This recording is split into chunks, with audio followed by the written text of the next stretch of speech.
Assalamualaikum dan salam sejahtera. Kembali lagi bersama dengan saya di Tengkuruk Channel.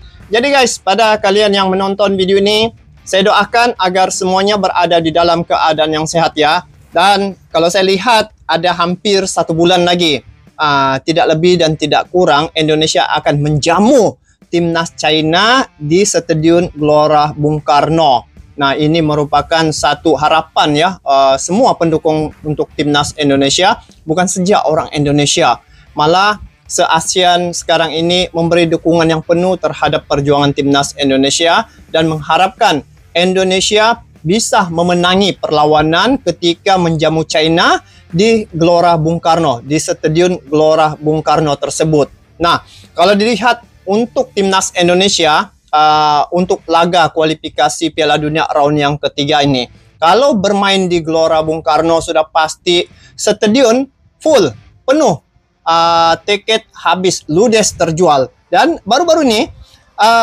bagi menghadapi timnas China, dikatakan di sini baru war langsung ludes, tiket jadi sorotan, dan media Belanda kagum James pamer akan liburan di Bali.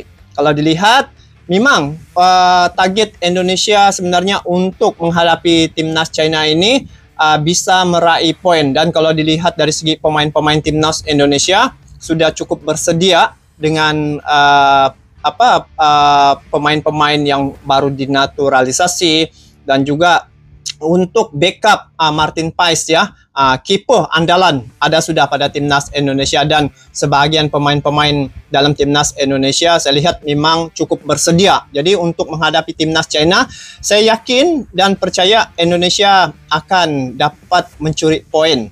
Lagi-lagi di kandang sendiri, Gelora Bung Karno merupakan stadion yang keramat, dan sudah pasti dengan kehadiran pendukung yang memberi semangat kepada pemain-pemain timnas Indonesia akan memberi satu kekuatan pada pemain-pemain timnas Indonesia. Jadi apapun kita tengok di sini, tiket ludes dalam hitungan menit.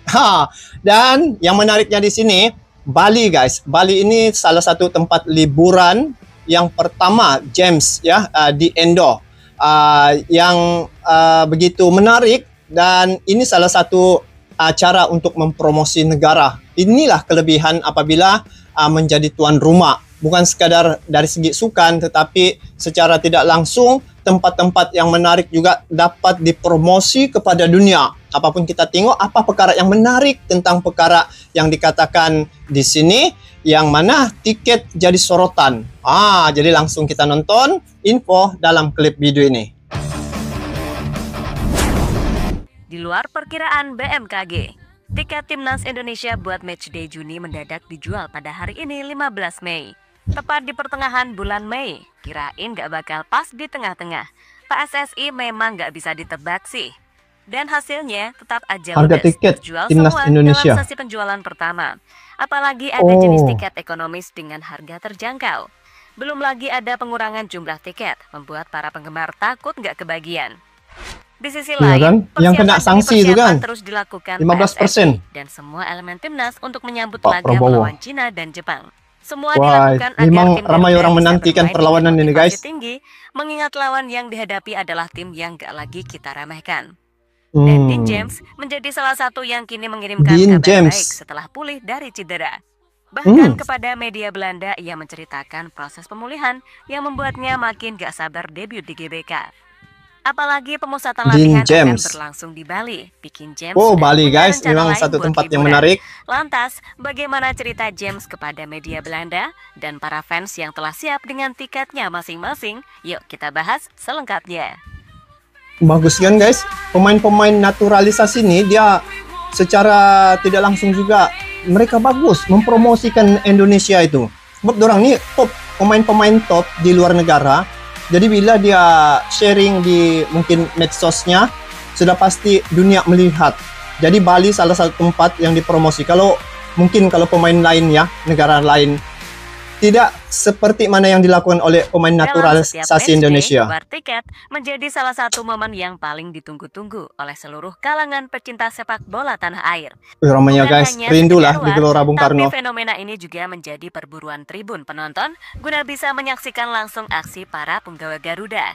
Apalagi setiap kali perburuan tiket, ada tantangan tersendiri untuk menjadi yang paling tercepat untuk bersaing dengan jutaan penggemar lain, termasuk berebut dengan para calo yang biasanya punya cara agar bisa dapat tiket banyak. Dan di matchday Juni, sejatinya PSSI sudah mewanti-wanti akan menjual tiket pada pertengahan Mei. Namun, kode ini biasanya nggak bertepatan dengan tanggal yang pas. Karena pada umumnya, PSSI selalu memberikan kejutan dengan menjual selangkah lebih awal atau sehari lebih lama. Makanya perkiraan tanggal 16. Tapi kali ini, war tiket pertama resmi dibuka di tengah-tengah bulan Mei, tepat pada tanggal 15. Awal lah dijual? Ya, di hari Kamis ini jam 10 waktu Indonesia Barat, tiket kloter pertama resmi diperjualbelikan oleh PSSI. Ribuan tiket telah resmi tersedia dan bisa didapatkan 80.000 nih boleh muat stadion nih. Livin Suka, bagian dari layanan digital Livin by Mandiri. Tak tanggung-tanggung, puluhan ribu lembar tiket disiapkan untuk mengakomodasi antusiasme supporter Garuda. Harga yang ditawarkan pun cukup bervariasi, dimulai dari 300.000 nih guys untuk kategori termurah hingga mencapai 1,75 juta. Ini harga-harga tiketnya. Menariknya, sampai 1,75 sama persis dengan laga sebelumnya ya? Saat Indonesia menjamu Bahrain pada Maret lalu. Artinya, tidak ada perubahan, baik kenaikan maupun penurunan harga. PSSI tampaknya ingin menjaga konsistensi, sekaligus memberikan kepastian bagi para pendukung yang telah menang. Tengok ramainya guys. Namun, sebelum memesan tiket, ada satu syarat yang wajib dipenuhi. Setiap pembeli wajib terlebih dahulu memiliki akun Garuda ID. Garuda ID. Masa saya pergi sana belum lagi ada nih. Namun yang jadi sorotan, kok ada biaya tambahan lagi? Jadinya buat biaya transfer tiket. Untuk seluruh harga tiketnya sendiri, bisa teman-teman lihat sendiri nih. Ini paling Mandiri Premium 1,750 juta. Itu yang paling tinggi lah. Ini dengan China. Dan ya, lagi-lagi cerita klasik terulang. Kloter pertama tiket pertandingan Timnas Indonesia melawan Cina di bulan Juni kembali ludes dalam waktu yang nyaris sekejap mata. Baru juga dibuka, tak butuh waktu macam pisang panas kan? Hanya hitungan jam saja, tiket langsung habis diburu para pecinta Garuda. Apa tidak ini? Meskipun dukungan padu nih dibuat. Administrasi tambahan cuy. Kenapa? Karena semua tahu, laga kontra Cina bukan sekedar pertandingan biasa. Ini adalah laga kandang terakhir di putaran ketiga kualifikasi Piala Dunia kan terakhir yang mungkin saja menjadi penentu nasib Indonesia di pentas dunia. Mesti buat betul-betul nih. Pertandingan ini hadir di momen yang sangat spesial menjelang libur panjang dan menyambut Hari Raya Idul Adha. Sebuah kombinasi yang menjadikan atmosfer stadion nanti dipastikan akan terasa lebih sakral, lebih semarak, dan tentu lebih berkesan. Ramai itu Hari Raya Idul Adha, lepas itu liburan panjang dan di kandang sendiri. Tapi ini adalah perlawanan terakhir nih. Memang wajarlah tiket habis disebabkan pemain-pemainnya terakhir. Lepas ini orang akan menjamu Jepang kan. Begitu ceritanya terkait tentang tiket ya. Baru open sudah ludes tiket jadi sorotan. Jadi untuk perlawanan terakhir ini berlaku di Stadion Gelora Bung Karno. Dan kalau dilihat ya dari segi pendukung Timnas Indonesia, semuanya perlawanan yang saya lihat tidak mengecewakan sebab dipenuhi oleh pendukung-pendukung yang cukup bertenaga, berenergi, yang kreatif ya, memberi dukungan kepada pemain-pemain Timnas Indonesia. Bukan saja dari Indonesia tuh, dari negara-negara asing juga datang ke Indonesia melihat ya, memberi dukungan terhadap Timnas Indonesia. Dan ini merupakan laga terakhir. Kalau tiket itu habis, memang wajar guys, sebab inilah dukungan terakhir dan juga ini penentu sama ada Indonesia akan ke putaran seterusnya ya ataupun tidak. Di sini penentunya sebab lepas ini Indonesia akan menjamu Jepang pula. Cuma bukan dilakukan perlawanan itu di Gelora Bung Karno di kandang lawan. Jepang guys memang satu tim gergasi yang kuat. Setakat ini dialah ranking pertama kalau di ranking grup ya. Jadi Indonesia berpeluang sebenarnya sekiranya bisa mengalahkan China dan juga Jepang. Imbang pun Indonesia bisa ya, boleh tembus sudah ke perlawanan ataupun babak yang seterusnya. Cuma yang menariknya di sini pada sifat kebaikan pemain naturalisasi ini seperti James ya.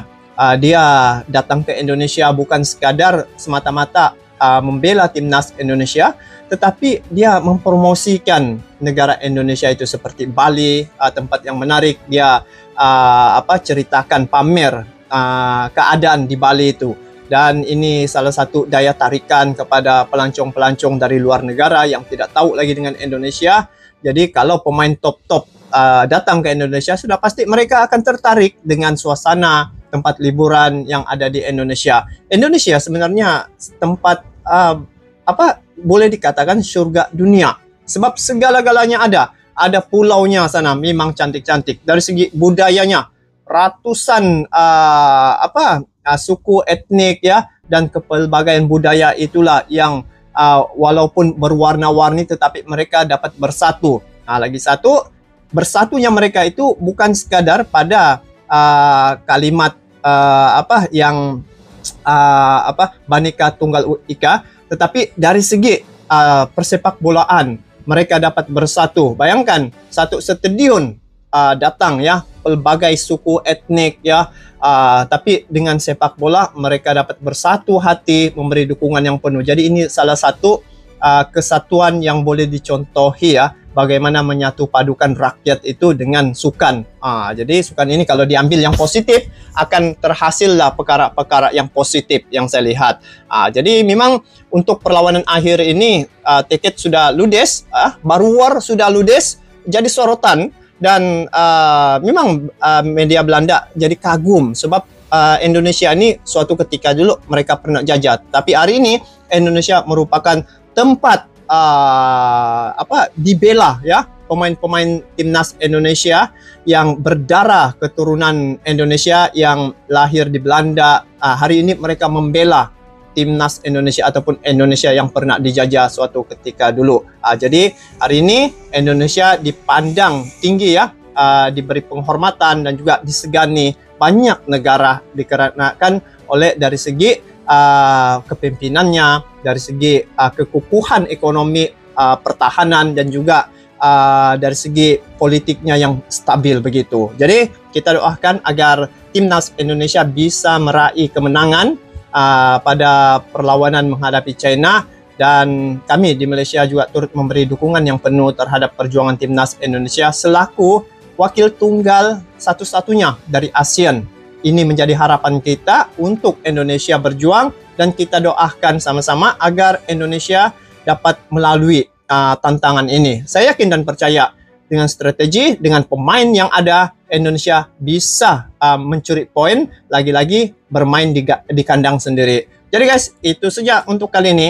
Kita bertemu lagi di video akan datang. Sampai jumpa lagi. Assalamualaikum warahmatullahi wabarakatuh.